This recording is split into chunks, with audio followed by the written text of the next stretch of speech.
welcome to Study Falcon. Study Falcon is one of the leading educational portal of the country. Today in this video, we will talk about BRICS.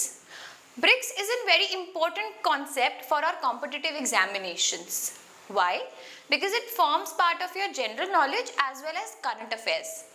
Now, अभी current affairs का part कैसे है? Recently, we all have witnessed 13th BRICS Summit, which was held virtually under the chairmanship of India. So now this becomes a very important concept because it is a likelihood that questions related to BRICS can be asked in your examination. अब थोड़ा सा BRICS का concept समझते हैं कि ये BRICS आया कहाँ से, इसका पूरा नाम कैसे पड़ा, इसकी रेलेवेंस क्या है, क्यों हमें इसे बनाना पड़ा और अब इसका रोल क्या है. तो सबसे पहले BRICS it comprises of 5 letters और इन 5 लेटर्स में ही इसका पूरा मतलब छुपा है. ये एक सबमिट है 5 कंट्रीज की जो मिलके है. 5 कौन सी countries? B stands for Brazil, R stands for Russia, I stands for India, C stands for China and S it stands for South Africa. BRICS is a summit of these 5 countries which is held annually to discuss the economic scenarios of these countries on a global platform. हुआ क्या था कि हमारे पास ये जो हमारी 5 countries हैं, they mostly form about 40% of the total world population and इनका GDP contribution is more than 30% to the entire world.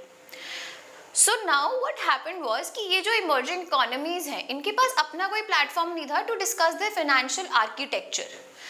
हमारे पास और भी ऑर्गेनाइजेशंस हैं लाइक यूनाइटेड नेशंस, उसमें भी हमारे पास सिक्योरिटी काउंसिल है, जनरल असेंबली है, ICJ है, हमारे पास इंटरनेशनल मॉनेटरी फंड है, हमारे पास वर्ल्ड बैंक की हमारे पास फैसिलिटीज़ हैं. तो हमारे पास इंटरनेशनली इकोनॉमिक कल्चर्स को डिस्कस करने के लिए प्लेटफॉर्म्स हैं, पर उसमें ना मेजर रोल रहता है डेवलप्ड नेशंस का, उनमें मेजर कमांड उन्हीं का रहता है. But these 5, these are emerging economies, these are our developing nations, जिनमें अभी इकोनॉमी की ग्रोथ होनी है if provided with the correct supply of the materials of the revenues, इनमें इकोनॉमी की ग्रोथ होनी है. So these all 5 countries they came together to discuss about their economic structure. Now, this term BRIC, it was coined in 2001 by Jim O'Neill, and then in 2006 it led to the formation of a summit in the form of summit where dialogue was exchanged at United Nations General Assembly. तो पहली बार जो BRICS की बात हुई थी वो हुई थी 2006 में. तब ये आई माइंड यू ये ब्रिक्स नहीं था, ये ब्रिक था. तब साउथ अफ्रीका इसका पार्ट नहीं था. साउथ अफ्रीका इसका पार्ट बना है 2010 में. पहले तो ये 4 कंट्रीज ने ही शुरू किया था. उसके बाद 2010 में South Africa was made a part और 3rd समिट से it started attending the BRICS summit. इसका स्ट्रक्चर कैसा रहता है, ये मैं बार बार अभी वर्ड यूज कर रही हूँ, सबमिट सबमिट सबमिट. तो ऐसा हो सकता है ना कि आप लोगों के माइंड में कंफ्यूजन आ रहा हो कि सबमिट है, ऑर्गेनाइजेशन है. अब तक तो हमने सुना है कि यूनाइटेड नेशंस ऑर्गेनाइजेशन है. So what is the difference between a summit and an organisation? Summit क्या है? एक इंटरनेशनल प्लेटफॉर्म है जहाँ पे लोग मिलते हैं, डायलॉग्स एक्सचेंज करते हैं, अपने ओपिनियंस देते हैं सर्टेन टॉपिक के ऊपर, एंड देन उसमें जो डिसीजंस लिए जाते हैं they try to follow it. एक ऑर्गेनाइजेशन क्या होती है? ऑर्गेनाइजेशन एक हमारी किसी ट्रीटी से बनती है, किसी हमारे इंटरनेशनल लॉ के पास होने में बनती है. जो जो ऑर्गेनाइजेशन की मेंबर कंट्रीज होती हैं, जो उसके नॉर्म्स होते हैं, उन्हें वो स्ट्रिक्टली फॉलो करने होते हैं. तो बेसिकली अगर हम ये देखें कि यूनाइटेड नेशंस की जितनी भी कंट्रीज हैं, जो उसकी मेंबर कंट्रीज हैं, जो यूनाइटेड नेशंस के नॉर्म्स हैं, जैसे कि अगर 2 कंट्रियों के बीच में लड़ाई होगी तो ICJ के पास मैटर जाएगा. तुम आपस में उसको किसी 3rd पर्सन के पास लेके नहीं जाओगे, you will take it to ICJ. तो अगर तुम पार्ट हो तो तुम्हें ये फॉलो करना पड़ेगा. पर सबमिट में क्या होता है कि आपको डिस्कशन करना है, अपने ओपिनियंस देने हैं और डिसीजंस निकालने हैं. नाउ अब ये कैसे डिसाइड होता है कि ये होगी कहाँ पे?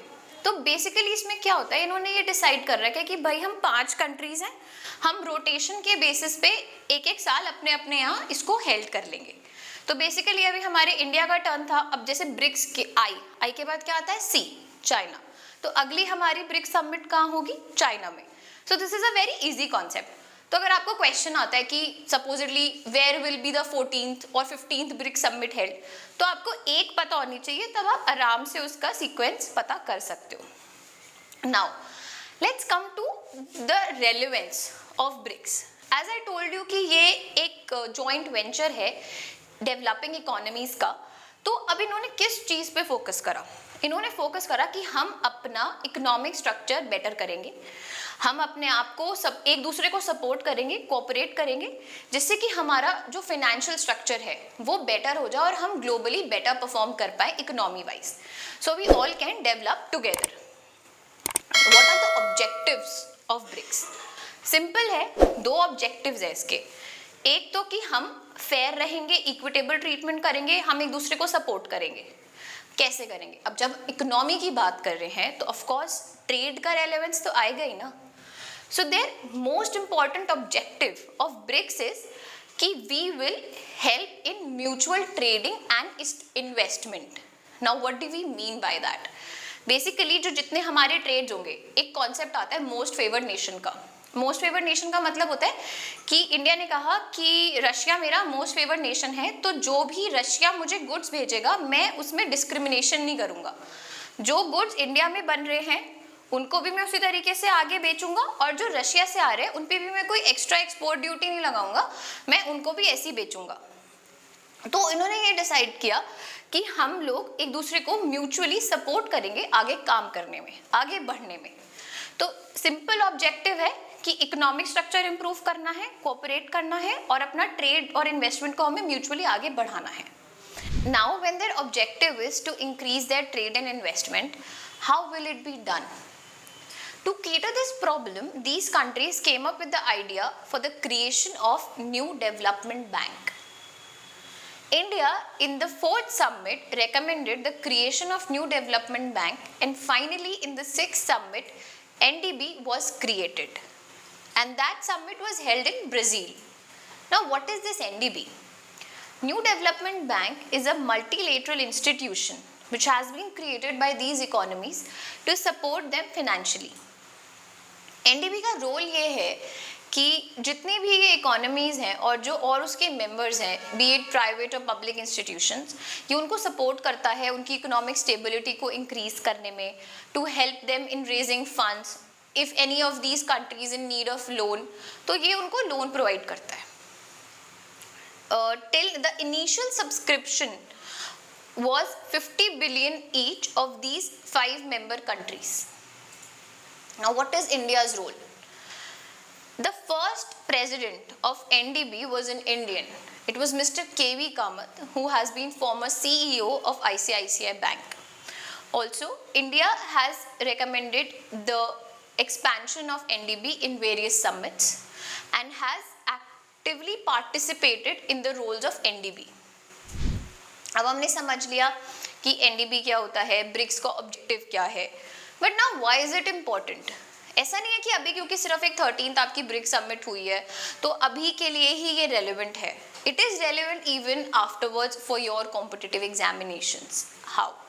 बिकॉज ब्रिक्स का जो इम्पैक्ट है ना इंडिया पे, that's very consistent, and the reason being it develops trade between China and India, between Russia and India. So it basically helps our economy to grow. This has become the reason for the growth of Indian economy. हम जो ये एक economic increment देखते हैं, BRICS का उसमें बहुत important role है.